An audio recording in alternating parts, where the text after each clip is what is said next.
10 बजे बोला था। 11 बजने वाले हैं।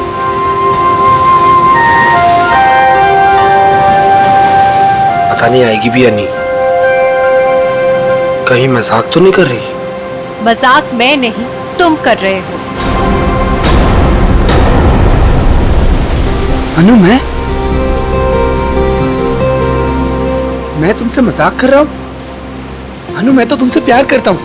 और ये देखो, तुम्हारे मनपसंद फूल भी लेकर आया हूँ। बस, मैं यहाँ इसलिए नहीं आई कि मैं तुमसे प्यार करती हूँ। मैं यहाँ तुम्हें ये बताने आई हूँ कि आज के बाद मुझे परेशान करने की कोशिश भी मत करना। मैं तुम्हारा चेहरा भी नहीं देखना चाहती। अनु, मुझे समझ में नहीं आता कि तुम मुझसे इस तरह बात क्यों करती हो, हमेशा अवॉइड करती हो। आखिर कमी क्या है मुझ में? अच्छा दिखता हूँ, पढ़ा लिखा हूँ, अच्छा कमा लेता हूँ। अनु, मैं तुमसे प्यार करता हूँ, प्लीज। पता है क्या, प्यार में जोर जबरदस्ती नहीं होती। जबरदस्ती?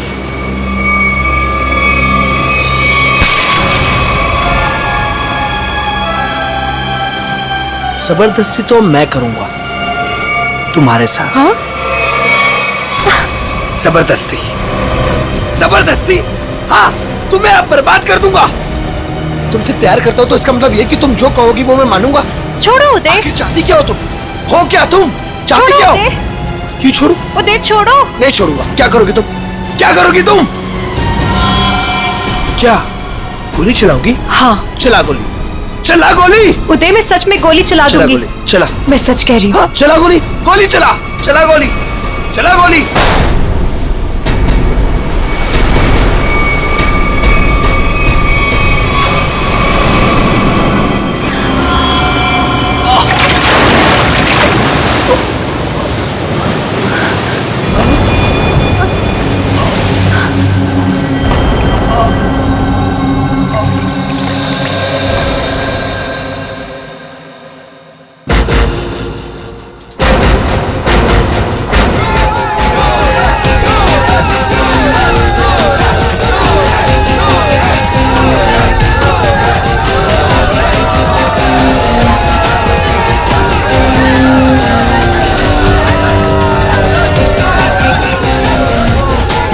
अरे अनु, इतना लेट कहाँ रह गई थी? बस ऐसे ही। अच्छा ये देखो, मैं तुम्हारे लिए गोल्ड मेडल लेकर आई हूँ। अरे वाह, मैच शुरू होने से पहले ही इनाम? मेरे लिए तुम हमेशा चैंपियन हो।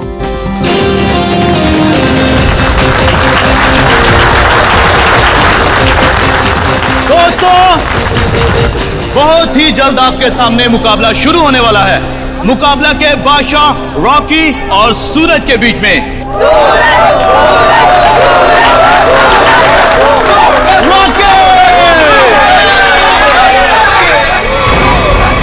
रॉकी को ना तो कोई पिछाड़ सका है, ना ही हरा सका है, क्योंकि अच्छे अच्छे लोग रॉकी के सामने पिट जाते हैं।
अरे रॉकी पछता रहा है कि किससे पाला पड़ चुका है।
रॉके रॉके रॉके। सूरज, मैं तुम्हारे बिना एक पल भी नहीं रह सकती। ले चलो मुझे यहाँ से, दम घुटता है मेरा इस घर में।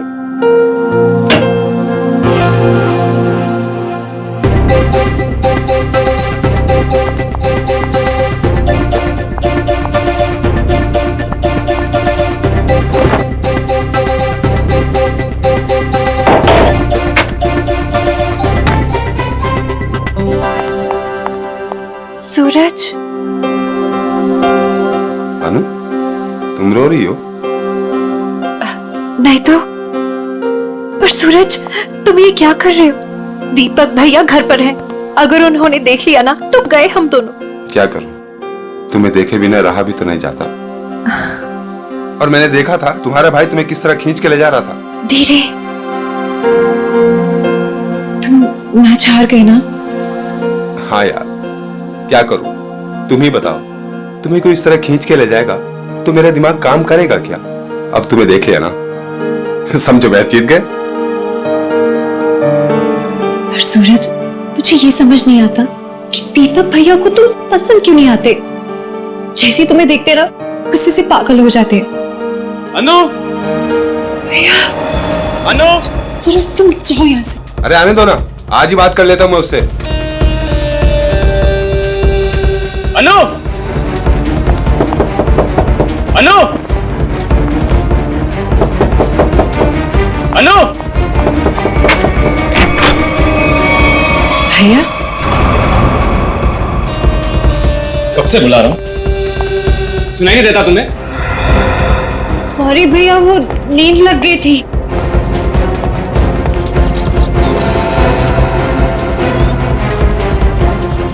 कौन था तुम? कौन है यहाँ? कोई भी नहीं भैया। किससे बात कर रही थी तुम? किसी से भी नहीं।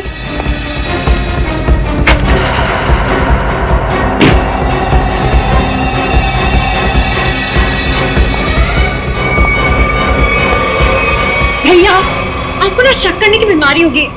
इतना भी किसी के पीछे नहीं पड़ते। आपने मेरा जीना मुश्किल कर दिया है। देखो अनु, तुम्हारा सूरज से मिलना मुझे बिल्कुल पसंद नहीं है, और तुम्हारी शादी ना मैं अपने पसंद के लड़के से ही करके रहूंगा।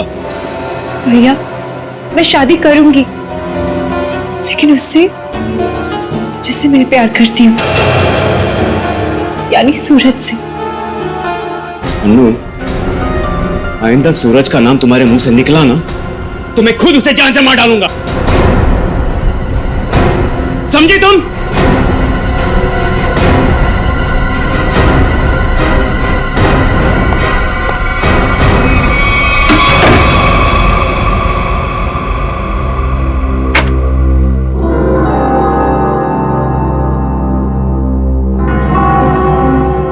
मैं खुद उसे जान से मार डालूंगा।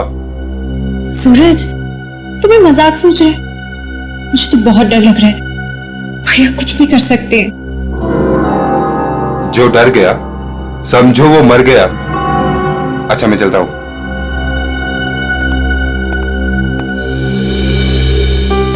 कल आना जरूर।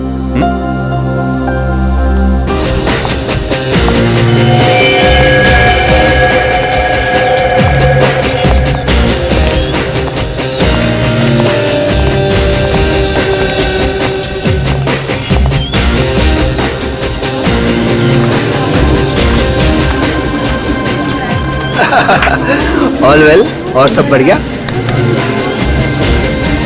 एक्सक्यूज मी, अरे दीपक तो यहाँ? ये तेरे हाथ को क्या हुआ?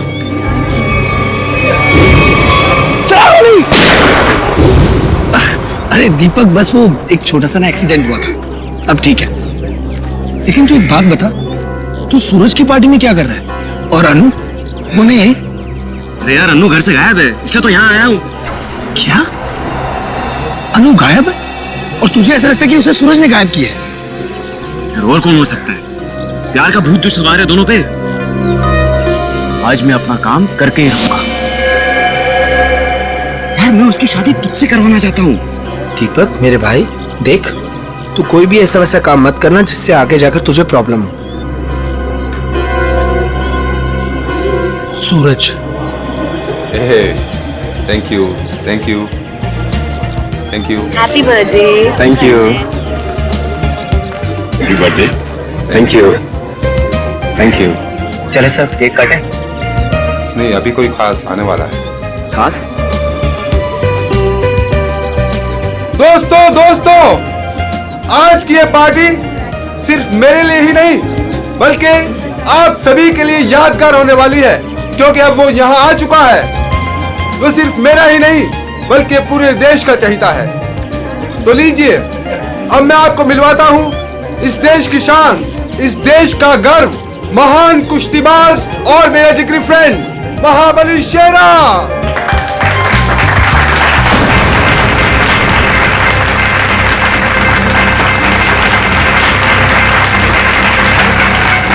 देख रहा है शेरा को? तेरे पहलवान टिक पाएंगे शेरा के सामने?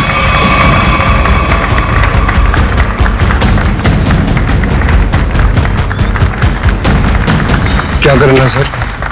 थोड़ा इंतजार करो, हाथ से नहीं कोई दूसरा रास्ता इस्तेमाल करना पड़ेगा।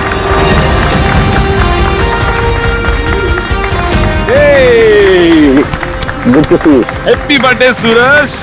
Thank you so much. जियो हजारों साल। थैंक यू मेरे दोस्त। मैं दुआ करता हूँ कि तुम TNA रेसलिंग की सबसे महान हस्ती बन जाओ। इसके लिए बहुत बहुत शुक्रिया आपका, और स्पेशल आपके लिए मेरी तरफ से। तो दोस्तों, शेरा का इंतजार था, अब केक काटते हैं। आइए। सुन, मुझे तू कुछ स्पेशल कह रहा था, कुछ बात करनी है फोन के बारे में। कुछ बात की थी ना फोन पे, कुछ करना है के बारे में। Okay. Happy birthday to you. क्या हुआ सूरज? क्या हुआ? क्या हुआ? सूरज सूरज सूरज सूरज सूरज, डॉक्टर को बुलाओ यार प्लीज। सूरज, बोलना क्या हुआ तेरे को?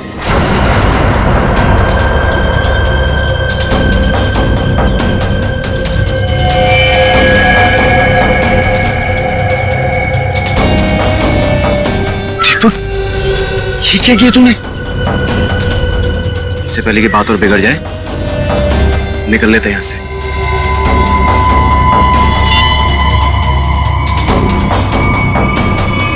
CID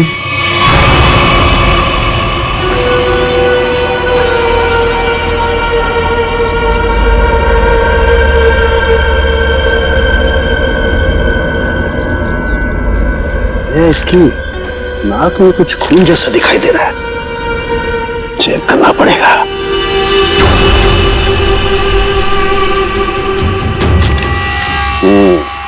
ये देखो दया, नाक में वाकई खून है।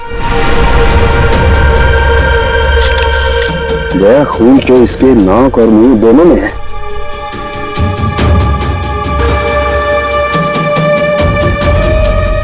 इसके गले पे भी ये चोट लगी है। हाँ, लेकिन चोट ज्यादा पुरानी नहीं है। एक मिनट। You're right, Sachin. ये निशान देख करके लगता है इसे 10-12 घंटे पहले ये चोट लगी है। सर, इन लोगों से पूछ लेते हैं। बिल्कुल, चलो।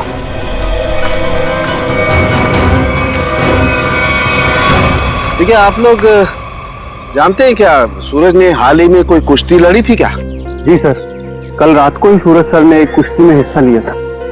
हो, तो उन्होंने किसी से अपने सरदर्द में या हाथ पैरों में कुछ सुन्न हो जाने की कोई शिकायत की थी? हाँ सर, कुछ देर पहले उन्हें सरदर्द भी था और उन्होंने उल्टी भी की थी। हमको लगा कुछ उनके खाने पीने में गड़बड़ हो गई। सर, उनके खाने पीने में किसी ने जहर तो नहीं दे दिया? दया, मुझे लगता है ये एक सिंपल ब्रेन हेमरेज का मामला है। वैसे पक्का नहीं कह सकता, लेकिन लगता यही है। सारे सिम्टम्स यही बता रहे हैं। इट्स अ नेचुरल डेथ, स्वाभाविक मौत है। सर, ये नेचुरल डेथ नहीं है, ये खून है। सूरज मुझे कुछ खास बात बताने वाला था आज, लेकिन उससे पहले ये हादसा हो गया। मुझे लगता है कि कुछ आता नहीं है कि ये खास बात मुझे पता चले। देखिए शेरा जी, बात दरअसल है कि सूरज आपका बहुत अच्छा दोस्त था, इसलिए आप भावना में बहकर के ऐसी बात कह रहे हैं। वैसे ये सारे लक्षण, उल्टी आना, नाक और मुंह में से खून बहना, सर दर्द होना, ये सारे के सारे लक्षण ब्रेन हेमरेज के ही हैं। सर, आप लक्षणों पे मत जाइए, मेरी बात मानिए, आप इसकी जांच कीजिए, जांच पड़ताल कीजिए इसकी। अरे आप सीधी सिंपल सी बात मेरी मानते क्यों नहीं है शेरा जी? देखिए कल उसने कुश्ती लड़ी थी ना, तो हो सकता है कुश्ती के दौरान उसके सर में चोट आ गई और इसलिए ब्रेन हेमरेज हो गया। बस सीधा सिंपल ब्रेन हेमरेज है और कुछ नहीं है भाई। शेरा जी, ये आपने अच्छा नहीं किया। सालू के सांप को हाथ लगाना तो दूर, उनकी तरफ कोई नजर उठा के भी देखे ना तो हम लोग बर्दाश्त नहीं करेंगे। मैं ज्यादा तो नहीं बोल दिया? Sir I am sorry, actually वो मेरे बचपन का दोस्त है, मैं उसके लिए भावना में बह गया। Sorry sir, I am really really sorry sir. नहीं इट्स ओके। शेरा, हम तुम्हारी बात समझ सकते हैं, मगर तुम्हें अपने आप पर कंट्रोल रखना चाहिए। सिर्फ तुम्हारे मान लेने से हम ये नहीं मान सकते कि सूरज का खून हुआ है, क्योंकि हम लोग सबूतों पर काम करते हैं, भावनाओं पर नहीं। सर असली योद्धा तो आप हो, हम लोग तो सिर्फ अखाड़े में लड़ते हैं, लेकिन आप मासूम लोगों को इंसाफ दिलाने के लिए लड़ते हो और मुजरिमों को सबक सिखाते हो। आज मुझे सूरज का फोन आया कि कुछ मुझे खास बात करनी है, लेकिन जब मैं उसके सामने खड़ा, लेकिन अचानक उसकी डेथ होगी। शेरा, हम पर विश्वास रखो, तुम्हारे दोस्त सूरज, उसे भी न्याय दिलाएंगे।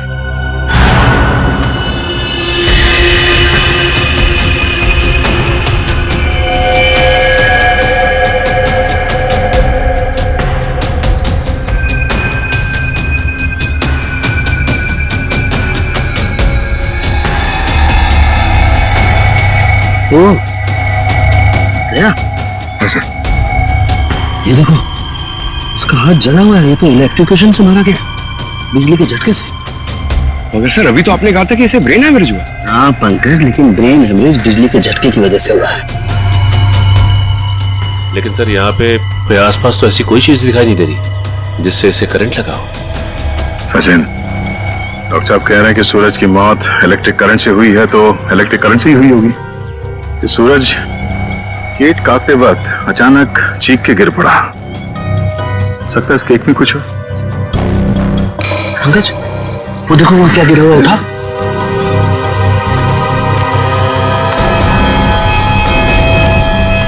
सर ये तो स्टील नाइफ है। स्टील का चाकू। मगर केक वाले आजकल केक के साथ साथ प्लास्टिक नाइफ देते हैं सर। इलेक्ट्रिक करंट का असर इस पे और अच्छी तरह से हो, शायद इसीलिए जानबूझकर स्टील का चाकू रखा गया था। एग्जैक्टली। केक को चेक करते हैं।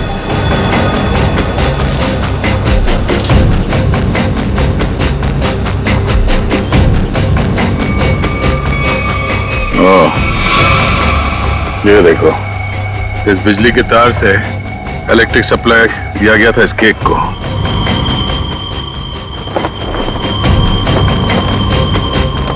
हाँ सर, ये तार लगा हुआ है, ये देखिए, बड़ी सफाई से घास में दबाता हुआ लेके आया ये तार। देखो जरा कहां कनेक्टेड है ये।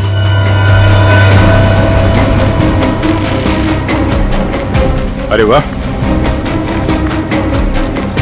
काफी मेहनत की है इसने। जरा पकड़ने से।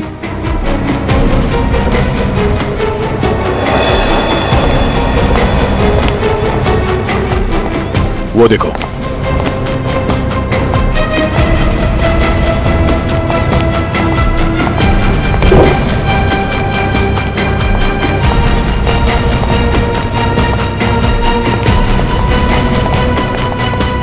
ये वायर यहाँ इस कमरे के अंदर जाता है। पंकज एक काम करो, मैनेजर और वेटर सबको यहाँ बुलाओ जिन्होंने वो केक का टेबल सजाया था, जल्दी।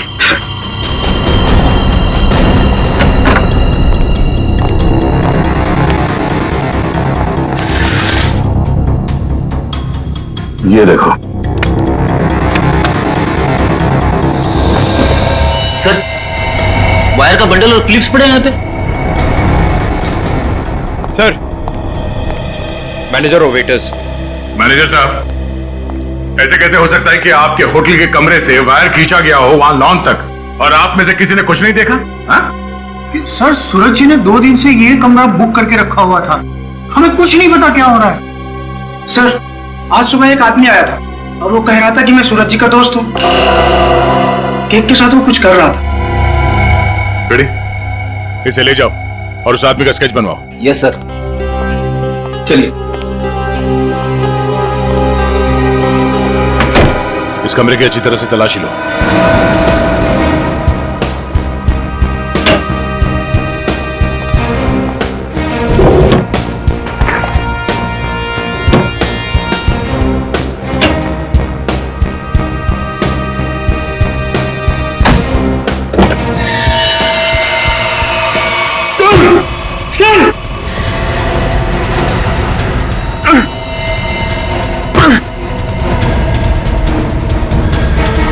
बेहोश है, इसे जल्दी से अस्पताल ले जाना होगा। चलिए। लोगों की नजर लग गई मेरे प्यार को, आखिर मार दिया ना उन्होंने मेरे सूरज को। अनु, क्या कहें, हम तुम्हारा दुख समझ सकते हैं और बहुत जल्द सूरज का खूनी सलाखों के पीछे होगा। अनु, मगर तुम उस कबर्ड में पहुंची कैसे? मैं सूरज की बर्थडे पार्टी में जाने के लिए अपने कमरे में तैयार हो रही थी, तभी अचानक भैया आ गए। उन्होंने मुझे सूरज की बर्थडे पार्टी में जाने से मना कर दिया और मुझे कमरे में बंद करके चले गए। बड़ी मुश्किल से मैं वहां से भाग निकली और पार्टी शुरू होने से पहले वहां पहुंच गई। फिर मैं सूरज को ढूंढते हुए एक कमरे में पहुंची और देखा कि एक आदमी केक के टेबल पर एक इलेक्ट्रिक वायर जोड़ रहा है। इससे पहले कि मैं उससे कुछ पूछती, किसी आदमी ने पीछे से आके मेरा मुंह बंद कर दिया और शायद फिर मैं बेहोश हो गई। मतलब दूसरा आदमी भी मौजूद था? सर, वो 2 लोग अनु को भी मार सकते थे, लेकिन उन लोगों ने ऐसा कुछ नहीं किया। हो सकता है वो दूसरा आदमी दीपक हो, अनु का भाई। हाँ सर, एक भाई अपनी बहन को कैसे मार सकता है? इसीलिए उसने अनु को बेहोश किया और कबर्ड में बंद कर दिया। क्यों अनु, सूरज के खून में तुम्हारे भाई दीपक का हाथ हो सकता है ना?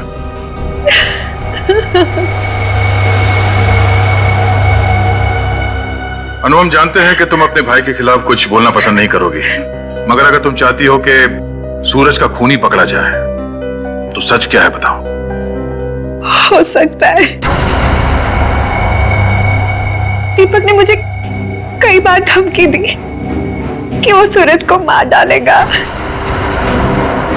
और शायद उसने ही सूरज को मार डाला।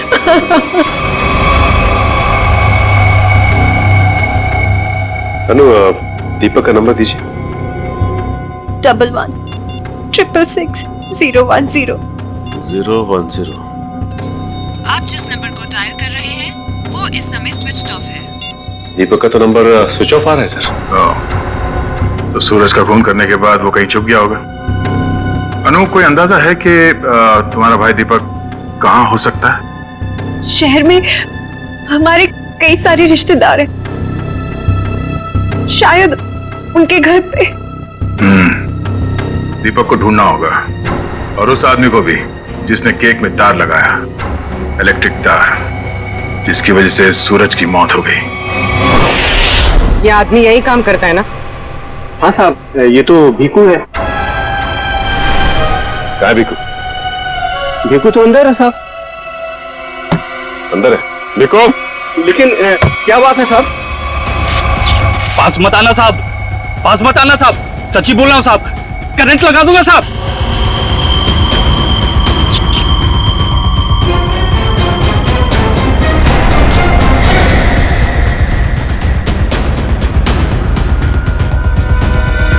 करंट लगाएगा? हमें करंट लगाएगा? तुझे हम करंट लगाते हैं। ये अनु ने जो रिश्तेदारों के पते दिए थे उनमें से 2 जगहों पर तो दीपक मिला ली। लगता है वो यहाँ पर छुप कर बैठा है, जरूर यहाँ पर सूरज तो मर गया। अब अनु को ना मजबूर होकर उदय से शादी करनी पड़ेगी। अगर अनु है कहाँ? अगर मैंने उसे फोन किया तो मैं भी पकड़ा जाऊंगा।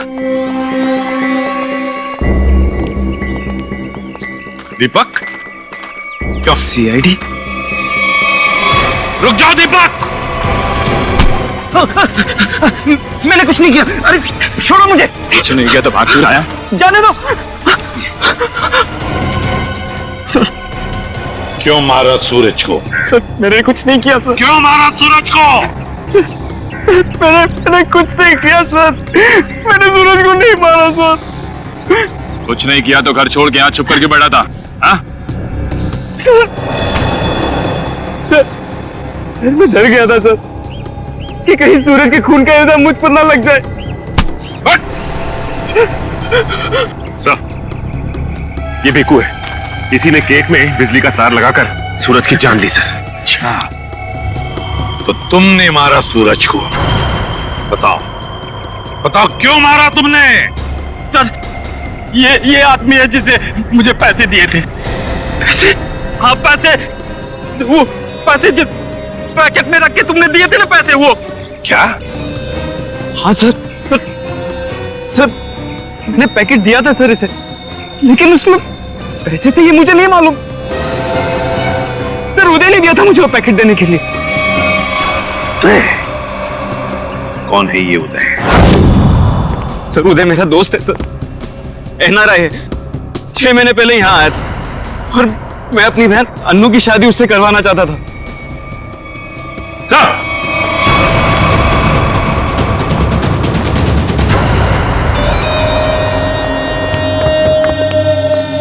ओह माय गॉड, सर ये तो मर चुका है।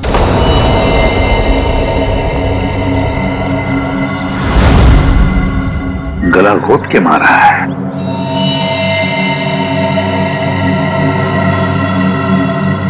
सर इसका हाथ भी टूटा हुआ है। सब कुछ इसी ने किया और इसे भी किसी ने मार दिया सर। सचिन, ऐसे हट्टे कट्टे आदमी का गला दबाकर मारना कोई आसान काम नहीं है। किसी ताकतवर आदमी का ही काम है ये, ताकतवर आदमी का।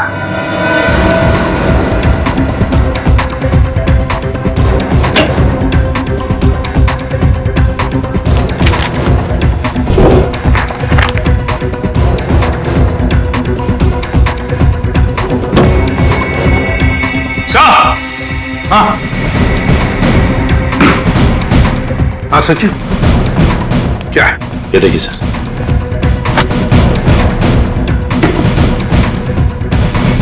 इतने सारे पासपोर्ट्स और एक गन्स भी। तो हमारा शक सही था, ये उदय किसी गलत काम में ही लगा हुआ था। ठीक है सर, इस लिफाफे में 3 अलग अलग पेपर्स पे, एक पे सूरज, एक पे एड्रेस और गोल्ड मेडल, और सर दोनों पे लाल रंग से टिक किया गया है। लाल रंग से टिक किया गया है, इसका मतलब है दोनों की मौत हो चुकी है। सूरज को केक के अंदर इलेक्ट्रिक वायर डाल के मारा था, ये है वो केक, और ये सिर्फ एड्रेस है, इसे भी मार डाला। इसके एड्रेस से पता चल जाएगा। निखिल, पता लगाओ क्यों नहीं है। ये देखिए सर, सर इस पे शेर बनाया गया है और ये डांट है। हाँ पूर्वी, इसे मार नहीं सका है वो अब तक। कौन हो सकता है? शेर। सर हाँ, तो वो एड्रेस हमारी रोड पे किसी गुरुजी के नाम पे। गुरुजी? ये है मेरे पिताजी।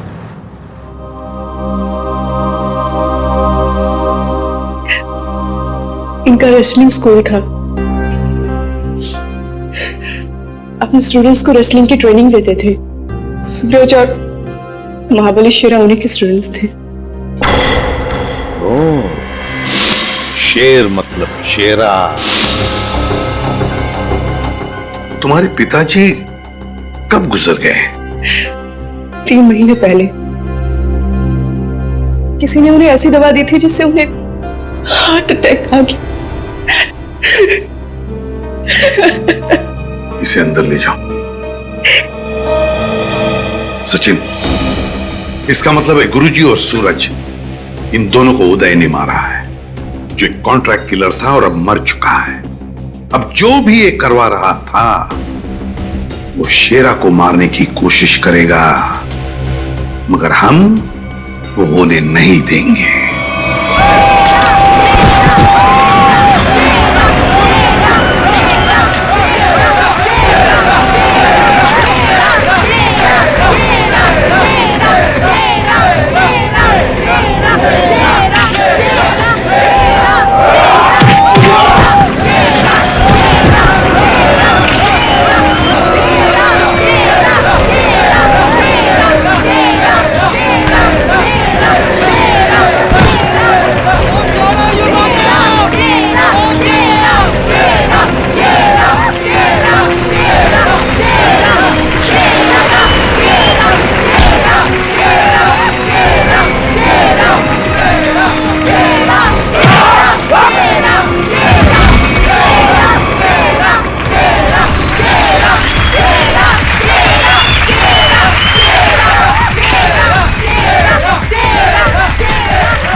कोई भी महाबली के सामने 1 मिनट तक रिंग में टिक जाएगा, उसे पूरे 1 लाख का इनाम दिया जाएगा। तो हम मान लें कि इस हिंदुस्तान के शेर को टक्कर देना तो दूर की बात है, कोई एक मिनट सामना करने का भी साहस नहीं कर सकता। खबरदार! अभी तक उस शेर का सामना 1.25 शेर से नहीं हुआ है।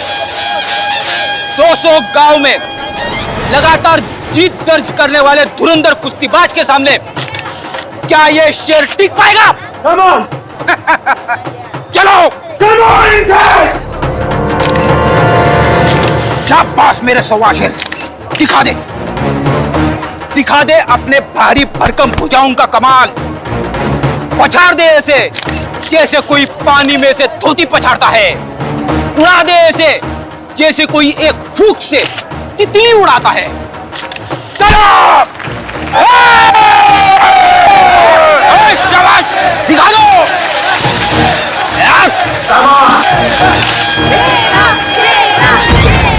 घबराना मत, पहला दांव है सामने वाले की आंखों में आंखें डालकर घूरते रहना, और वो जैसे ही हमला करे दाएं बाएं आगे पीछे से गायब हो जाना। इसी में 15 सेकंड कम होगा। दूसरा दांव है 30 सेकंड तक रिंग के चक्कर लगाते रहना। 45 सेकंड चली जाएगी।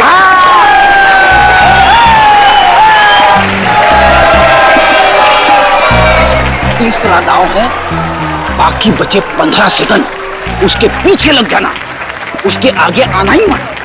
पंकज करना मत, दिखा दे अपने बाजुओं का कमाल।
लड़ोगे ना?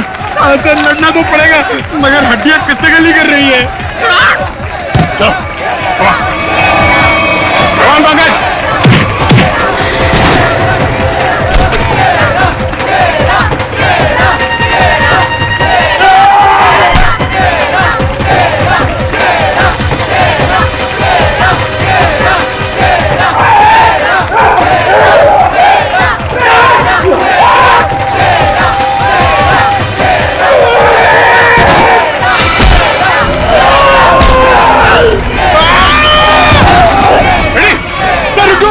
इसको मैं अकेले नहीं मार पाऊंगा।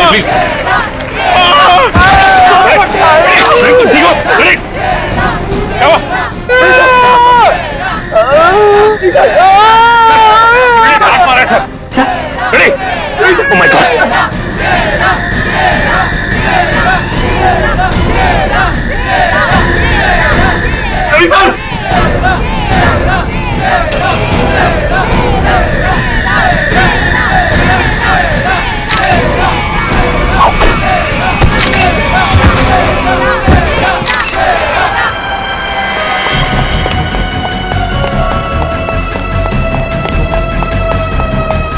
पंकज, तुम फ्रेडी और शेरा के पास जाओ। चलो सचिन से घेर लो, तो भागना नहीं चाहिए।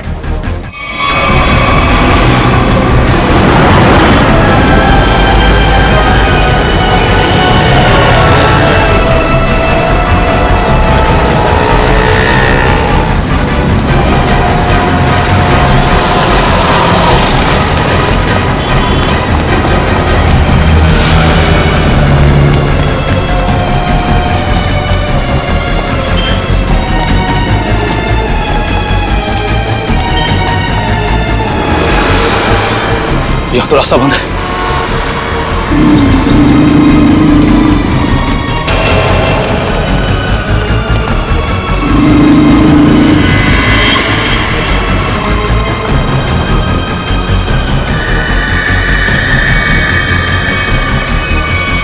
रुक जाओ, मैं कहता हूं आगे मत बढ़ना। देखो, एक बार सीआईडी जिसके पीछे पड़ जाती है ना, कि भागने के सारे रास्ते खत्म हो जाते हैं। विकी रास्ते ढूंढता नहीं, विकी रास्ते बना लेता है।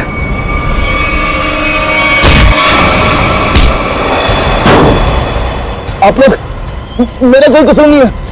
वो शेरम मेरे काम में टांग अड़ा रहा था, मैंने उसको माफ कर दिया सर।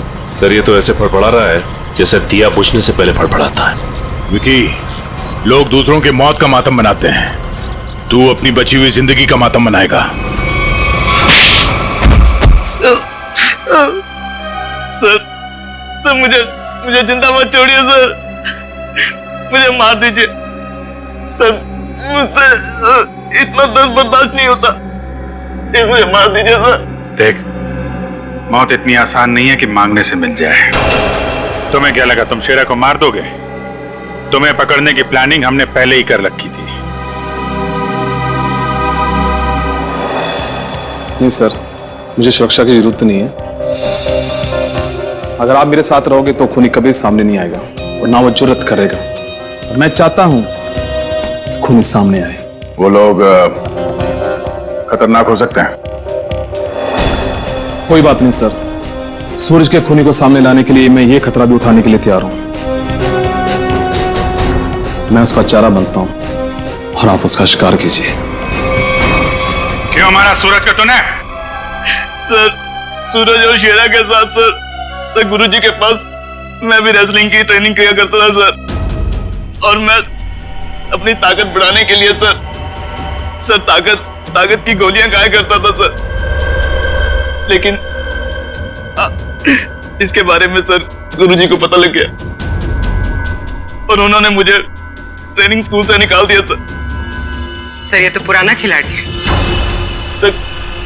कंपटीशन के लिए सर मैंने भी अपना ट्रेनिंग स्कूल खोला सर, लेकिन गुरुजी की इज्जत और नाम के कारण सर मेरा स्कूल फेल हो गया सर। इसलिए उदय को सुपारी दी गुरुजी का खून करने के लिए, सूरज को भी मरवा दिया। क्यों? सर, गुरुजी के जाने के बाद एक सूरज ही था जो स्कूल को संभालने लग गया था। एक दिन सूरज को ऑफिस में से वो गोलियां मिल गई जिससे गुरुजी का हार्ट अटैक हुआ था। तब से सूरज और शेरा ने गुरुजी के कातिलों को ढूंढने के लिए जासूसों से कांटेक्ट किया सर। और इसीलिए तुमने सूरज को अपने रास्ते से हटा दिया और उदय उसे भी जान से मार दिया ताकि पीछे कोई सबूत ना बचे। हाँ सर, अब केवल शेरा ही बचा था जो गुरुजी का स्कूल चला सकता था। मैंने उदय को शेरा की सुपारी दे दी सर, लेकिन आप लोग दीपक से सूरज के खून की पूछताछ करने लग गए और दीपक और उदय बहुत पक्के दोस्त थे सर, और मैं डर गया कहीं आप दीपक के जरिए उदय तक ना पहुंच जाए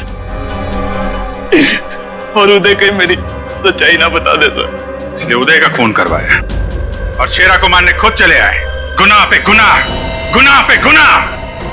एक गुनाह छुपाने के लिए कई सारे गुनाह करने पड़ते हैं मुजरिम को, लेकिन आखिर में आना ही पड़ता है सीआईडी के कब्जे में। तुम्हारी एक ही सजा है, फांसी।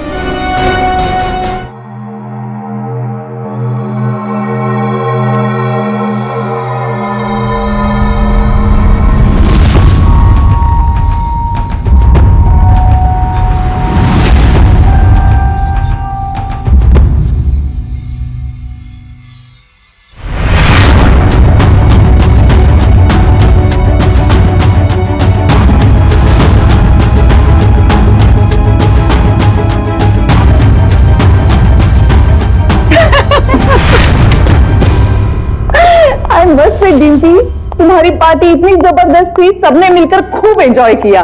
रियली और इससे आगे मैं अपने आलसी पति को खींच कर ले आऊंगी तुम्हारी पार्टी में। अच्छा लगता है मेरी फोन की बैटरी डाउन हो रही है। अच्छा सुनो डिम्पी, एक उफ, ये फोन की बैटरी भी खत्म हो गई। सुशील,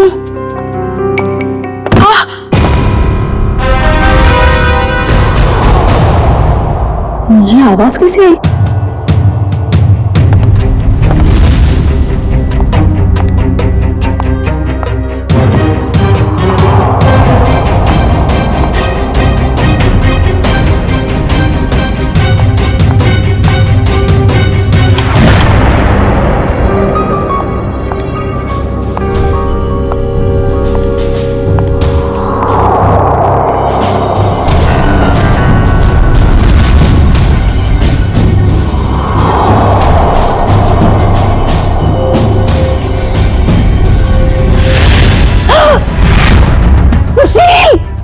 सुशील, सुशील, सुशील!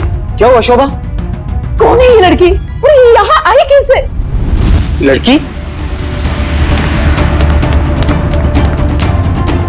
देखो,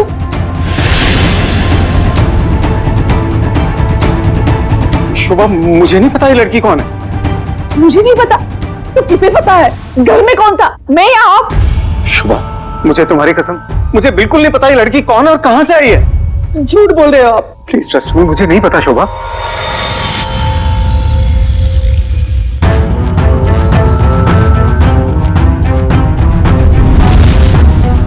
हाँ, इसके सिर से तो खून बह रहा है। इसके पास तो टॉर्च भी है। सुशील, ये लड़की जरूर चोर हो सकती है। हमें जल्द से जल्द पुलिस को इन्फॉर्म करना चाहिए। मेरा फोन भी दे रहे। डोंट वरी, मैं अपना फोन लेके आता हूँ।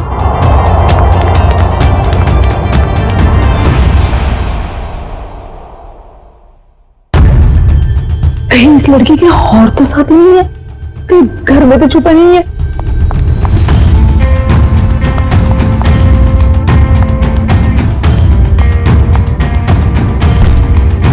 क्या मुसीबत है? अरे कहाँ है वो लड़की? नहीं है वो यहाँ। नहीं है मतलब और कहाँ जा सकती है? यहीं पर तो होगी, ठीक से देखना। अरे नहीं है वो यहाँ पर। अरे तुम तो किसी काम के नहीं हो। मैं तो अभी यहाँ पर बैठी थी और अरे इसके सिर पे चोट लगी है और कहाँ जा सकती है? अरे बाबा नहीं है वो यहाँ पर। तुमने ठीक से देखा नहीं होगा, पहले जाकर देखो। अरे मैंने ठीक से देखा, आप नीचे घुस के देखो क्या? क्या हुआ?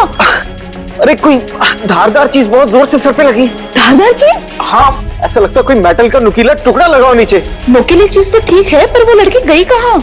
तुम्हें लड़की की पड़ी है? ये देखो मुझे क्या हुआ। और ऐसे कैसे हो सकता है? ये देखो नुकीली चीज, ये देखो। अरे ये तुम्हारा एंटीक टेबल गड़बड़ है। तुम्हारे 2 लाख मिट्टी में गए। उस डीलर ने तुम्हें बेवकूफ बनाया। सुशील साहब, चीजें परखनी आती है आपको? अरे ये 200 साल पुरानी राजा महाराजाओं के जमाने की टेबल है। टेबल के अंदर हो सकता है कोई अनमोल और बेशकीमती चीज छुपी हो। मान लो हम इसको कटवा भी दें और इसमें से निकले भी कुछ ना, वो बात हो जाए खोदा पहाड़ निकली चुईया और 2 लाख तुम्हारे गए पानी में। इसकी कोई जरूरत नहीं पड़ेगी क्योंकि मेरे पास एक आइडिया है।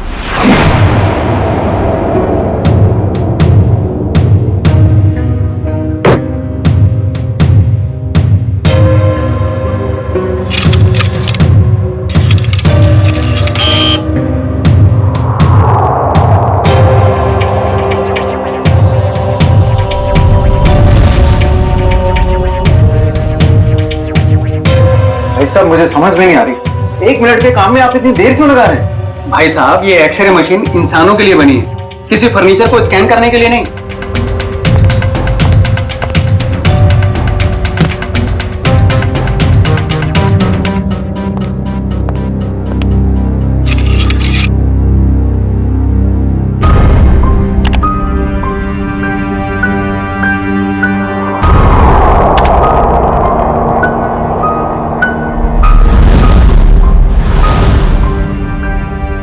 ये क्या है? कुल्हाड़ी? लकड़ी में कुल्हाड़ी? भाई साहब, ये सिर्फ लकड़ी नहीं है, ये लकड़ी का टुकड़ा उस टेबल से लिया हुआ है जो हमने पूरे 2 लाख रुपए देकर खरीदा था। लेकिन शोभा, उससे क्या फर्क पड़ता है? कुल्हाड़ी तो कुल्हाड़ी है ना। सुशील, ये कोई मामूली कुल्हाड़ी नहीं है, 200 साल पुराने टेबल से निकली हुई है।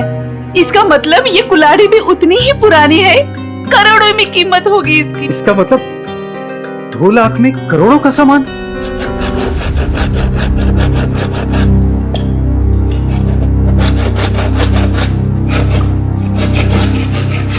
अरे भैया भैया, जरा ध्यान से। भाई साहब घबराइए नहीं, कुछ नहीं होगा।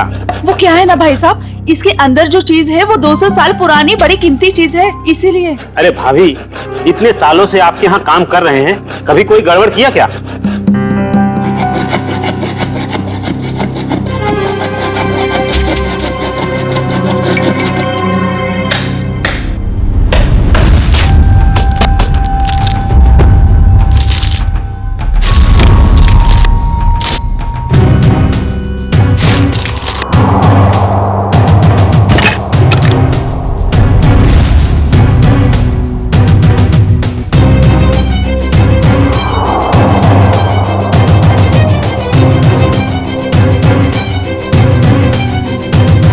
भाभी, ये लीजिए आपका कीमती सामान।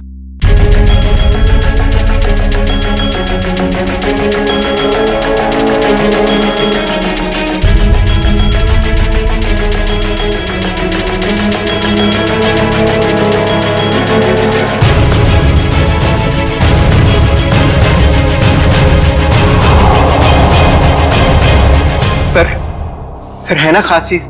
आपने शायद ऐसी चीज पहले कभी ना देखी हो। सर बताइए ना, कितने साल पुरानी हो सकती है ये चीज?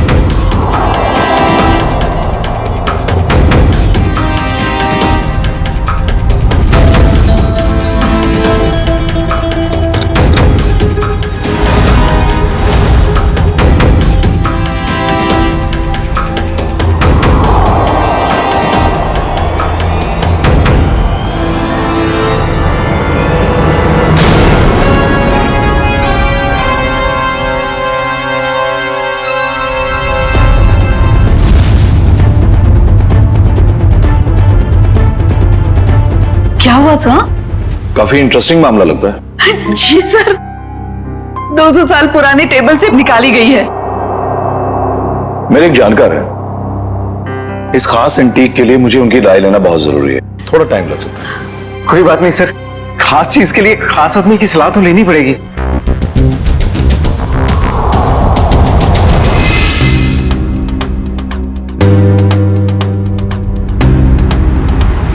इस कुल्हाड़ी के ऊपर लगे हुए जिस खून के जो दाग हैं जो मैंने देखे, मेरे तो कान ही खड़े हो गए। और उसी वक्त मैंने सालुंके को कॉल किया। कॉल कैसे नहीं करते भाई? पुराना दोस्त हूं तुम्हारा, जहां कहीं भी खून देखते हो, लाश देखते हो, मुझे फोन करते हो, याद करते हो मुझे। वैसे ये आपने बहुत ही समझदारी वाला काम किया मनोविराज जी, वरना आजकल लोग इतने चौकन्ने होते नहीं।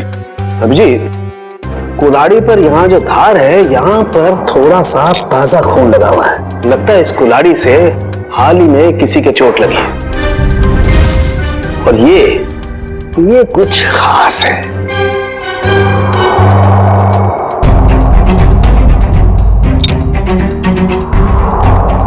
ये देखो,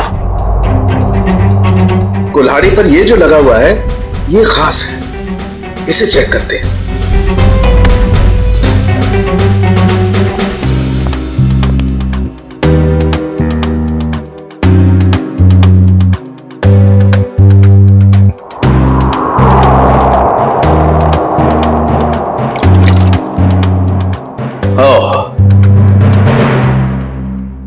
बॉस,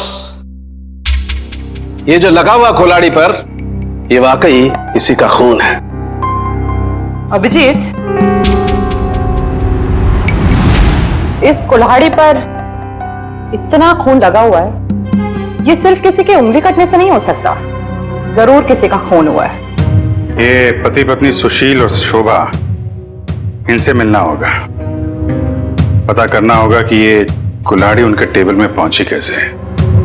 सर मुझे लगता है ये पति पत्नी दोनों कहानी बना रहे हैं। सर लकड़ी की टेबल में कुल्हाड़ी कैसे आ सकती है? हो सकता है निखिल, ऐसा पॉसिबल है। इस कुल्हाड़ी पर ये जो खून के ऊपर सैप लगा हुआ है, पेड़ पौधों का रस, ये इस बात का गवाह है कि ये कुल्हाड़ी किसी पेड़ में थी। आपका कहने का मतलब कुल्हाड़ी पेड़ के अंदर थी? हाँ अभिजीत, सुनने में शायद अजीब सा लगे लेकिन ऐसा संभव है, ऐसा हुआ है। मैं बताता हूं कैसे हुआ।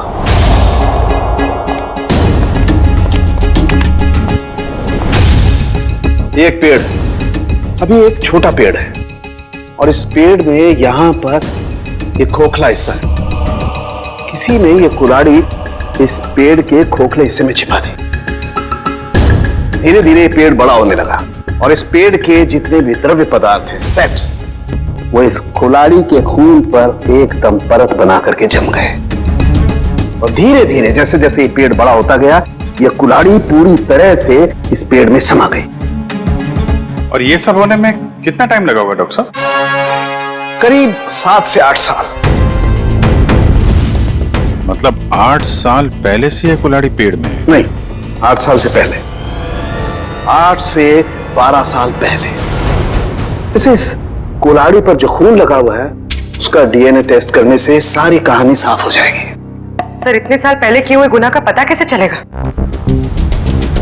अब ये लोग ही बताएंगे। सर, वो टेबल हमने एक एंटीक डीलर से 2 लाख रुपए में खरीदी। सर, आज सुबह ही हमें पता चला कि उस टेबल के अंदर वो कुल्हाड़ी है जिस पे खून लगा हुआ है। तो सर, हमें नहीं पता कि वो खून कहां से आया। सर, टेबल के अंदर कुल्हाड़ी? सर, कहानी बड़ी अच्छी है। कहानी नहीं, सच्चाई है सर। सर, कल रात हमारे घर में एक लड़की घुस आई थी। वो वही टेबल के नीचे छुपी थी। उससे पहले कि हम पुलिस में फोन लगाते, वो वहां से भाग गई। और सर, जब वो लड़की टेबल के नीचे छुपी हुई थी तो उसे चोट लग गई और उसके खून निकल आया। तो हमें पता चला कि उस टेबल के नीचे कोई धारदार चीज है। और वो धारदार चीज वो कुल्हाड़ी थी। यस मैडम, हमने सोचा कि टेबल तो एंटीक है ही, तो कुल्हाड़ी भी एंटीक और कीमती हो सकती है, इसलिए हमने उसे बेचने का फैसला लिया। ठीक है, एक काम करिए आप लोग, जो लड़की आपके घर में घुसी थी उसका जरा स्केच बनवा दीजिए। जी सर। और ये टेबल आपने खरीदा कहां से था? जी, वो old classic antique store. Old classic antique store.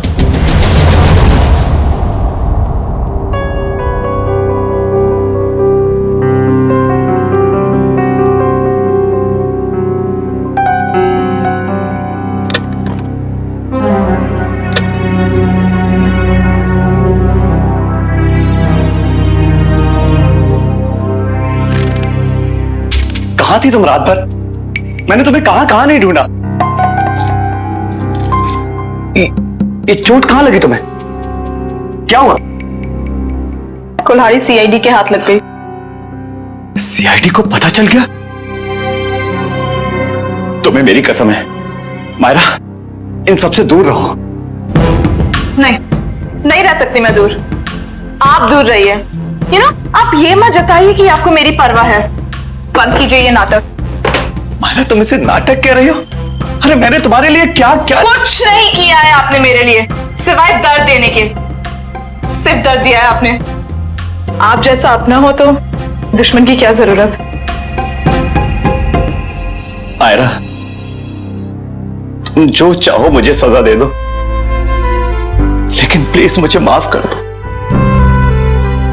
तुम्हारे सिवा मेरा इस दुनिया में कोई नहीं है। तड़पी आपकी वजह से मैं तड़पी हूं ना।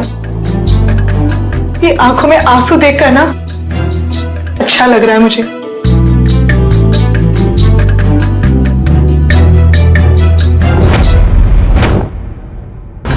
ध्यान से देखिए इसे। ये एंटीक टेबल 10 दिन पहले आपने किसी मिसेस सुशील को बेची थी। अरे हाँ साहब, अरे 200 साल पुराना राजाओं महाराजाओं के जमाने का टेबल है ये। देखते ही पसंद आ गया उनको। हाँ, कुछ खास बात तो है। खासी है तो कुछ न कुछ खास बात तो होगी ही ना। हाँ, उस टेबल के अंदर एक कुल्हाड़ी थी जिसपे खून लगा हुआ था। खून? टेबल के अंदर कुल्हाड़ी कैसे आ सकती है? अरे नहीं साहब, ऐसा नहीं हो सकता है। ये है वो कुल्हाड़ी। खून हुआ है इससे। साहब, ऐसे फर्नीचर तो ऊंचे घराने या प्राइवेट कलेक्टर से ही आते हैं। अब इसमें किसी ने कुल्हाड़ी रख दिया तो हमें कैसे पता होगा? हाँ, ये बात भी है। आपने ये टेबल किससे खरीदी थी? 1 मिनट साहब, बताता हूँ। हाँ,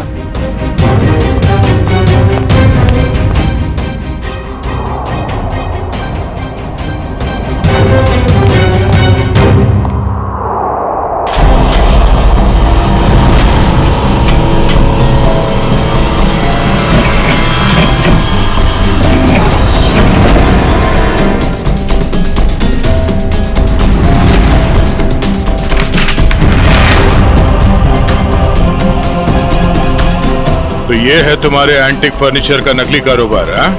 नकली इनवॉइस बना रहे हो, हाँ? नए फर्नीचर्स बनाता है और फिर उसे केमिकल से एंटीक लुक देता है। हाँ? मुझे माफ कर दीजिए साहब, गलती हो गई।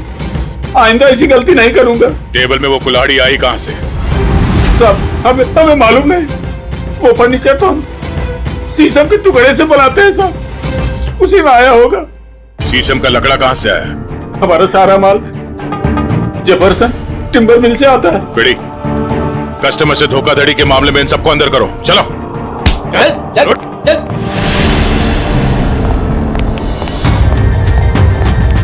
Jefferson timber mart. उधर ऑर्डर का माल है, इसे टाइम पे पहुंचा देना, समझे? आप फिक्र मत कीजिए सर, ट्रक मंगवा लिया है। आज के जितना भी ऑर्डर है आज ही डिलीवर करवा दूंगा। ठीक है सर? ठीक है। हेलो, आजा जी। हाँ,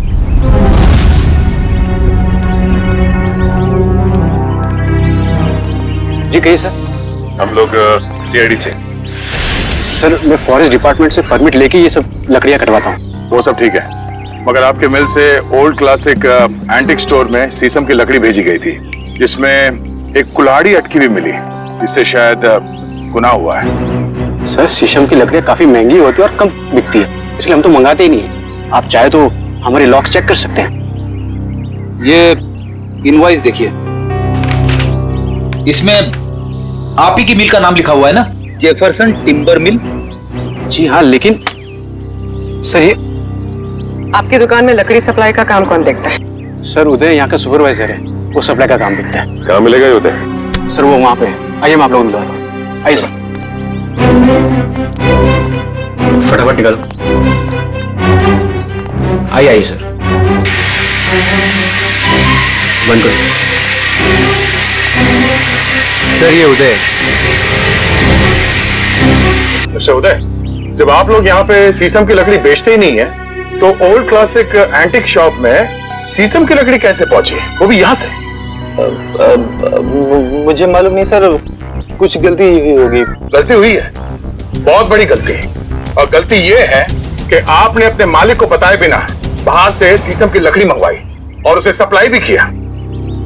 मुझे बिना परमिट के तुमने लकड़ी मंगाई और उसे सप्लाई भी कर दी। तुम जानते नहीं हो क्या कि बिना परमिशन के लकड़ी काटना गुनाह है और इसके लिए तुम्हें जेल हो सकती है, समझे? मुझे माफ कर दिए सर। नहीं होता है, तुम्हें माफी नहीं मिलेगी। तुमने स्कूल में पढ़ा नहीं है, पेड़ बच्चों की तरह होते हैं और बच्चों की तरह उन्हें प्यार करना चाहिए। जंगल से सिर्फ वही लकड़ियां काटी जाती है जो खराब होती है, और वो भी फॉरेस्ट ऑफिसर के परमिट के बाद। वो लकड़ी कहां से मंगवाई थी? महागिरी जंगल से मंगवाई सर। महागिरी जंगल? साहब, यहाँ कुछ पेड़ है जिन्हें जंगल विभाग ने काटने का परमिट दिया है। एक पेड़ काटने के बदले 10 पेड़ उगाने पड़ते हैं।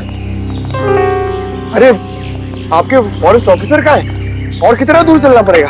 साहब, थोड़ा और आगे चलकर देखते हैं, अभी कुछ देर पहले ही गए। आपके फॉरेस्ट ऑफिसर का नाम क्या है? विक्रम जी, कई साल हो गए यहाँ पे काम करते हुए। अच्छा, ये शीशम के पेड़ कहाँ है, किस तरफ है? शीशम का जंगल तो काफी अंदर है, पर आम आदमी को जाने की परमिशन नहीं है।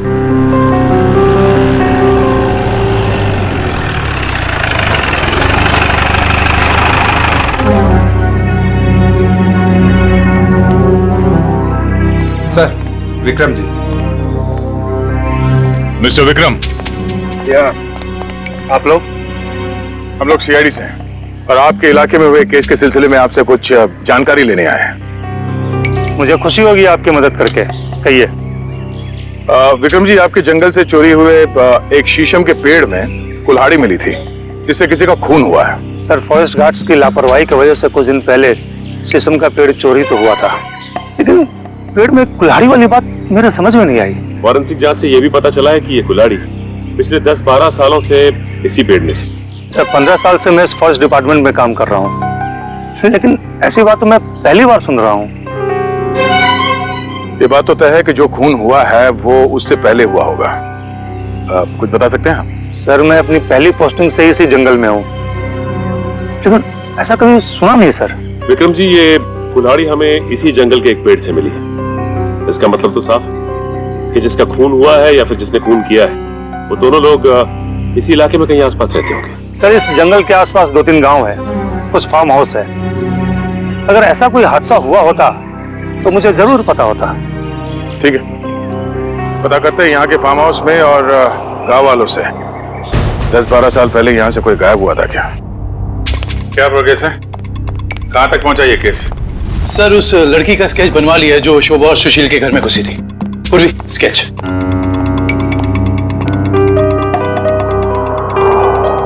कोई पुराना क्रिमिनल रिकॉर्ड है इसका? नहीं सर। उस एरिया में किसी ने इसे पहले देखा? नहीं सर। ठीक है, ये इसके सारे पुलिस स्टेशन में भिजवा दो, शायद कुछ पता चल जाए। सर, वो महागिरी के जंगल से क्या पता चला? सर, ये है वो जंगल और उसके आसपास का नक्शा। इस जंगल के अंदर एक गांव है झील के पास, 2 और गांव हैं जो जंगल से बाहर है, पूरब की तरफ, और कुछ फार्म हाउसेस हैं पश्चिम की ओर। अच्छा, पिछले 10-12 सालों में ऐसा कोई केस जो सॉल्व ना हुआ हो जिसमें कुल्हाड़ी का इस्तेमाल किया गया हो? नहीं सर, कुछ खून हुए इस इलाके में, लेकिन उसकी रिपोर्ट लिखवाई गई है। कोई मिसिंग रिपोर्ट? कोई मिसिंग रिपोर्ट तो नहीं है, मगर गांव में एक फार्म हाउस है जो पिछले 10-12 साल से बंद पड़ा है। 10-12 साल से बंद पड़ा है? हाँ सर, आसपास वाले लोगों का कहना है कि उस फार्म हाउस का मालिक अचानक एक दिन कहीं चला गया और फिर कहीं किसी को दिखा ही नहीं। क्या नाम है मालिक का? सर, प्रेम कुमार। पुराना सामान खरीदता बेचता था। Antique dealer? इस प्रेम कुमार के फार्म हाउस की छानबीन करनी पड़ेगी।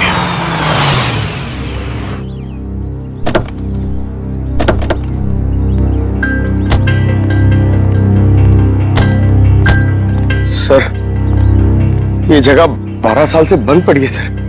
हाँ पंकज, हम लोग इसीलिए तो यहाँ पे आए ताकि पता लगा सके कि 12 साल से ये क्यों बंद है और इसका मालिक कहाँ है। सर, सुनसान जगहों पे आत्माएं होती है सर। हाँ, मैंने सुना है यहाँ आसपास शमशान घाट भी है। क्या? हाँ। रेडी पंकज, कब तक तुम लोग ये आत्मा के चक्कर में फंसे रहोगे? हाँ, आत्मा तो कुछ नहीं होती। चलो ढूंढो अंदर, देखो कुछ मिलता है क्या।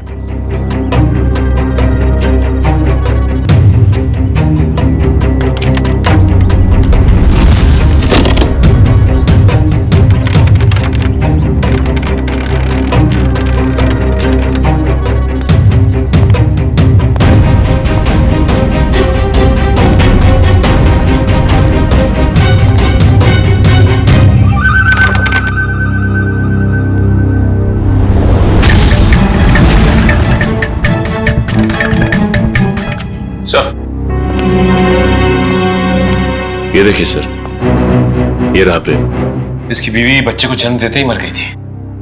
बच्ची का नाम सोना है सर। से इतनी छोटी सी बच्ची को छोड़कर कोई कैसे जा सकता है? हो सकता है बच्ची को अपने साथ ले गया या फिर अपने किसी सगे वाले के पास छोड़ के गायब हो गया हो। ये आवाज कैसी? सर, मैंने कहा था यहाँ पे कुछ है। सर, अंदर मत जाइए प्लीज, यहीं से बाहर चले जाइए। सर, मरवाएंगे सर इनकी मेरे से। मुझे भी थोड़ा थोड़ा शक होने लगा है।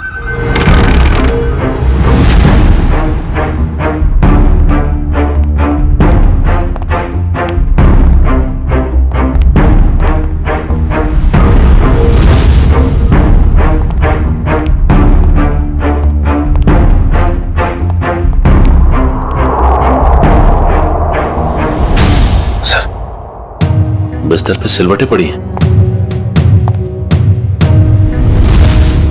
जगह अभी भी गर्म है, इसका मतलब कोई था यहाँ पे। सर, आत्माएं गर्म जगह पे रहती है।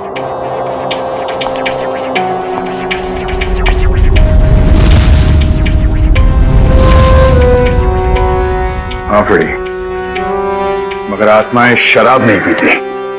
कोई तो है यहाँ, ढूंढो।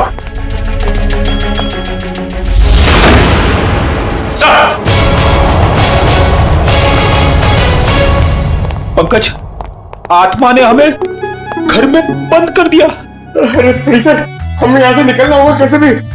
दया सर तो सीनियर इंस्पेक्टर बन चुके हैं, हम लोग तो सब इंस्पेक्टर में ही मर जाएंगे। सर मैं वहां से नहीं जाऊंगा, अगर आपको जाना तो आप जाओ। ठीक है, मैं जाता हूं।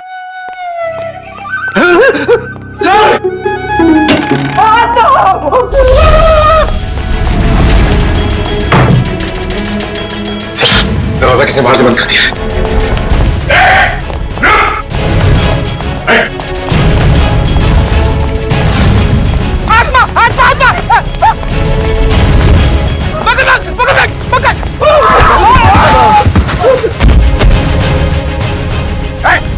रुक जा। बोलो तुम लोग, हाँ? और यार घर में क्या कर रहे हो? साहब हमने कुछ गलत नहीं किया साहब, ये जगह बंद पड़ी थी इसलिए हम लोग 1 साल से यहाँ रहने लगे। कितने लोग रह रहे हो इस घर में? हाँ? 3 लोग साहब। और तुम्हारे तीसरे साथी ने दरवाजा बंद किया था बाहर से? हाँ? पता नहीं सर, वो हमसे पहले चले गए थे सर। किसी के भी घर में पिछले 1 साल से तुम लोग रह रहे हो यहाँ पे? तुम लोगों के बाप का राज है क्या? हाँ? सचिन, इन दोनों को कमरे के अंदर बंद कर दो, ये भागने ना पाए। और उस तीसरा कहाँ है उसे भी ढूंढो। चलो चलो सर। हाँ परवीन, कहाँ तुम? सर ये देखिए, ठीक वैसे ही कुल्हाड़ी।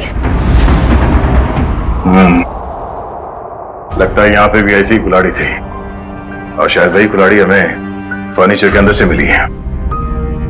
सर ये दोनों कुल्हाड़ियां प्रेम कुमार की है, मतलब वो किसी को मारकर छुप गया। कुछ कह नहीं सकते पूर्वी कि किसने किसको मारा है।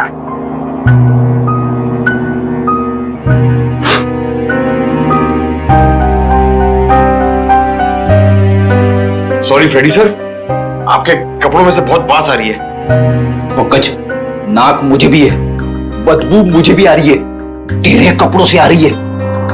बदबू तो आ रही है, मगर बदबू की वजह ये गंध है जो तुम्हारे कपड़ों पे लगा हुआ है। जाओ लो क्या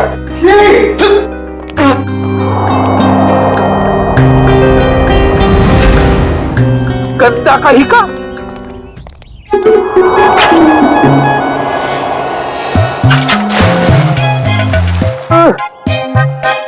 हाथ आगे करो, हाथ आगे करो, पहले हाथ धोते। अबे हाथ धो रहा है, मुंह धो रहा है मेरा। ये लो मेरा हाथ धुलाओ ना प्लीज। अच्छा तेरे हाथ धुलाता हूं अभी।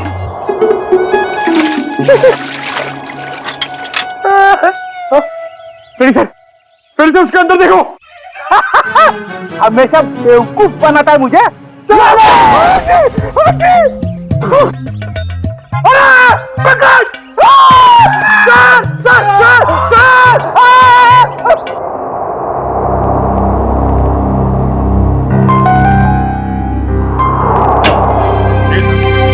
आपके बॉस कहाँ हैं? किसी और से शर्त लगाने चले गए क्या?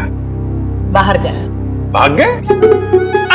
मुझे मालूम था, मेरे आने की बात सुन के यहाँ कहाँ रहेंगे, निकल लेंगे कहीं ना कहीं। बस अभी आते ही होंगे। हाँ, आपको यहाँ छोड़ के काम करने के लिए बहुत नाइंसाफी है। मैं इस कंकाल का फेशियल रिकंस्ट्रक्शन कर रही हूँ ताकि हमें पता चले कि ये प्रेम है या कोई और। अरे मैं जानता हूँ आप पता लगा ही लेंगे। वो तो है।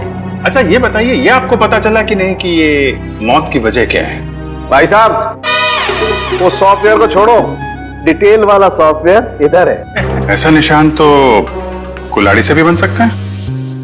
बिल्कुल हो सकता है, 35 से 40 साल के बीच में।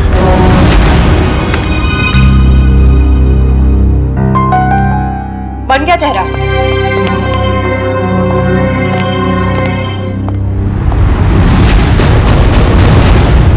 सर ये तो प्रेम है। सर इसका मतलब किसी ने प्रेम को मार के उसकी लाश को कुएं में छुपा दिया। प्रेम के दोस्तों और रिश्तेदारों को फोन करो, उनसे पूछोगे किसी को सोना के बारे में कुछ पता है क्या? हाँ, सोना नाम था उसका, एंटीक डीलर प्रेम कुमार की बेटी। जी क्या कुछ पता नहीं आपको?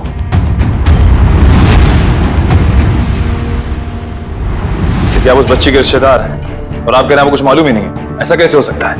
देखिए, आप जो कुछ भी जानते हैं सही से बताइए प्लीज।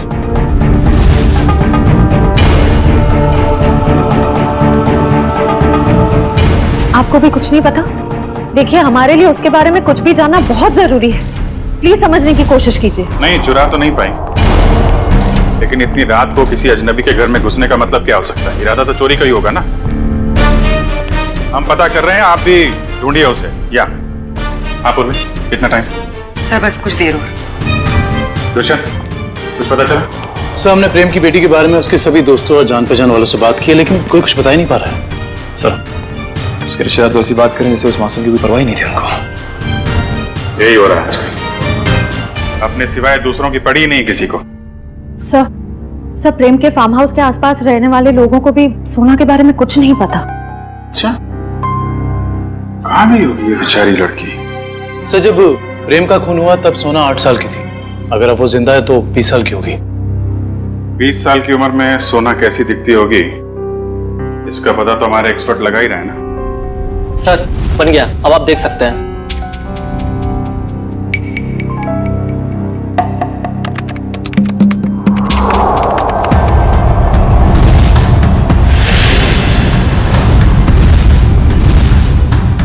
सब ये तो सोना, शोभा और सुशील के घर में सोना ही घुसी थी। ये क्या चक्कर है? कहीं ऐसा तो नहीं कि उस कुल्हाड़ी की तलाश में उनके घर में गई हो वो? लेकिन सर, उसे कैसे पता चला होगा उस घर में कुल्हाड़ी? इसका जवाब तो अब सोना ही देगी। उसकी ये फोटो सारे अखबार और न्यूज चैनल में भेज दो। अगर इस शहर में है, कोई ना कोई तो पहचान ही लेगा।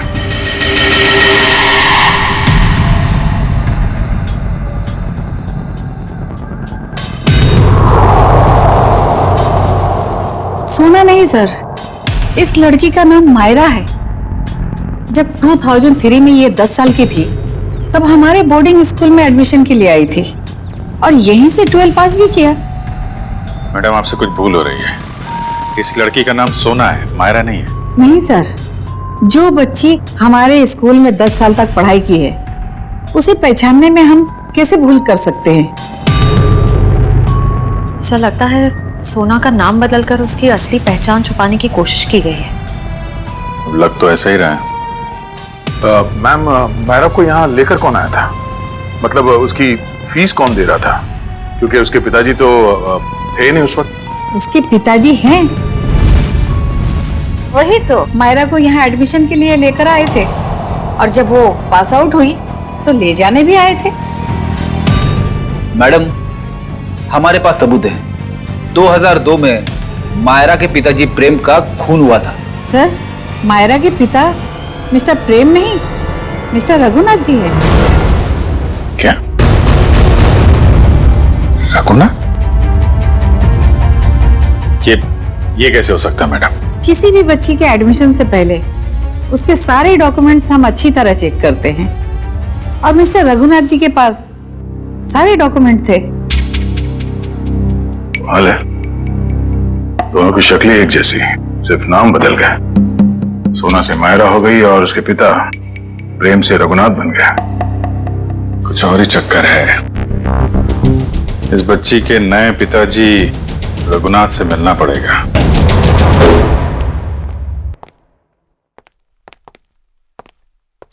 लगता है पता है जी।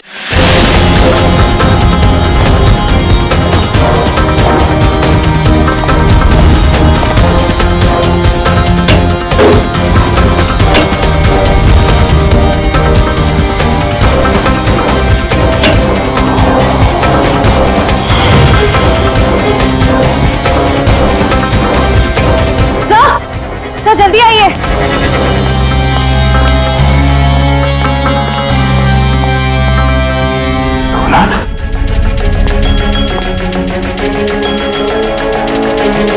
इसकी छाती में 2 गोलियां लगी। सर, शरीर पे हाथों-पाई की कोई निशान नहीं दिख रहे। मुझको पता चल गया था कि हम लोग यहाँ आने वाले हैं, इसलिए रघुनाथ को मार दिया। तो शायद मायरा नहीं चाहती हो कि उसका राज खुले, इसलिए उसने मार दिया रघुनाथ को। नहीं पंकज, मायरा ने नहीं, ये उसी आदमी ने मारा जिसने 10 साल पहले प्रेम का खून किया था। और अब वो सारे सबूत मिटा रहा है। एक काम करो, रघुनाथ के मोबाइल से मायरा का नंबर निकालो। सर, हाँ? सर सारा घर चेक कर लिया, मायरा का बेडरूम भी देख लिया, घर में कोई नहीं। सर इन सब के पीछे कौन हो सकता है?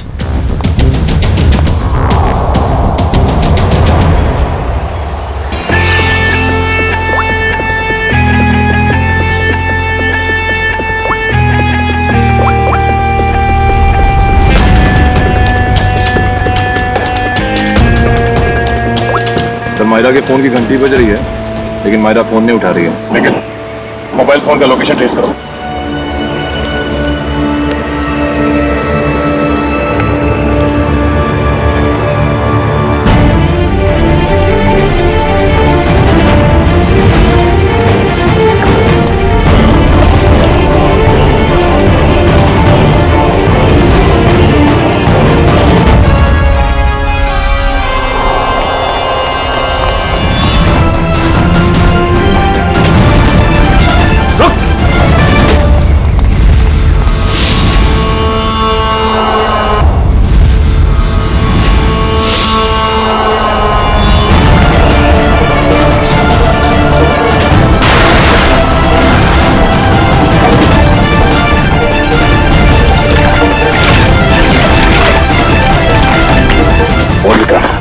प्रेम का खून क्यों किया तुमने? हाँ?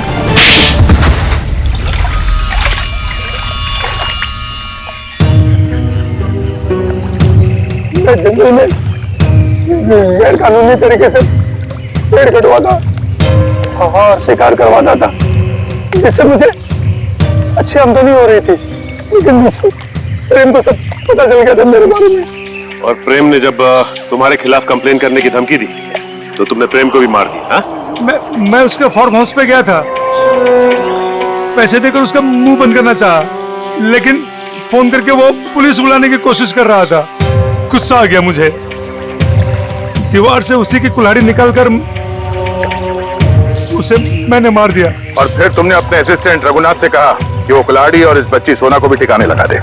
हाँ, हाँ, लेकिन मुझे क्या पता था कि वो कुल्हाड़ी पेड़ में छुपा देगा और इस लड़की को पालने लगेगा। कम से कम इंसानियत तो थी रघुनाथ में। तुम्हें तो इस बच्ची को देखकर थोड़ा तरस भी नहीं आया था। गुनाह किया तुमने, देर से सही गुनाह सामने आ ही जाता है। प्रेम का खून किया है और इसकी सजा तुम्हें जरूर मिलेगी, शायद फांसी होगी। लेकिन पंकज ले जाओ इसे। गलती हो गई, गलती हो गई मुझसे, गलती हो गई। ठीक हो मेरा? तुम्हारे पिताजी का खून हुआ ये तुम्हें पता कैसे चला? मैंने अपने पिताजी का खून अपनी आंखों के सामने होते देखा। वो सदमा में बर्दाश्त नहीं कर पाई, मैं बेहोश होके गिर गई। मेरे सिर पर चोट लगी और मेरी याददाश्त खो गई। तो फिर तुम्हारे पिताजी के बारे में तुम्हें पता कैसे चला? कुछ साल बाद सर, मुझे अजीब अजीब से सपने आने लगे और सपनों में ना एक ही चेहरा दिखने लगा। फिर क्या हुआ? तो ये बात मैंने रघुनाथ जी को बताई, जिन्हें मैं अपना पिता मानती थी, लेकिन उन्होंने मुझे कुछ नहीं बताया। वो घबरा से गए थे, तो मुझे लगा कि वो मुझसे कुछ छिपा रहे हैं। तो मैंने अपने तरीके से छानबीन करना शुरू किया। तब मुझे पता चला कि जो चेहरा मेरे आंखों के सामने आता था सर, वही मेरे असली पिता है, जिनका बड़ी बेरहमी से खून। फिर क्या हुआ? फिर मैं फार्म हाउस गई, मेरे अपने घर। वहां वो कुल्हाड़ी देखकर मुझे सब कुछ याद आ गया। लेकिन सर, वो खूनी का चेहरा मुझे याद नहीं आया। इसलिए तुमने रघुनाथ जी से जाकर पूछा? मैंने रघुनाथ जी को फिर से पूछा, लेकिन उन्होंने मुझे कुछ नहीं बताया। बस वो जगह ले गए जहां कुल्हाड़ी फेंक दी गई थी। रघुनाथ जी ने तो सारा इल्जाम अपने ऊपर ले लिया था, लेकिन मुझे यकीन था कि रघुनाथ जी ऐसे कर ही नहीं सकते। तो फिर मैंने फिर से पता करने की कोशिश की। और तुम कुल्हाड़ी की तलाश में सुशील और शोभा के घर पहुंच गए। तुमने सीआईडी की मदद क्यों नहीं? क्योंकि मैं उस खूनी को अपने हाथों से सजा देना चाहती थी। जिस कुल्हाड़ी से उसने मेरे पिताजी का खून किया था, उसी कुल्हाड़ी से उसका गला काटकर अपने पिताजी की मौत का बदला लेना चाहती थी मैं। बदले की आग इंसान को अंधा कर देता है। एक इंतकाम दूसरे इंतकाम को जन्म देता है। ये तो अच्छा हुआ कि तुम्हारे हाथों कोई गुनाह नहीं हुआ। और रही बात इस विक्रम की, इसने जो गुनाह किया है इसकी सजा उसे कानून देगा। Thank you sir.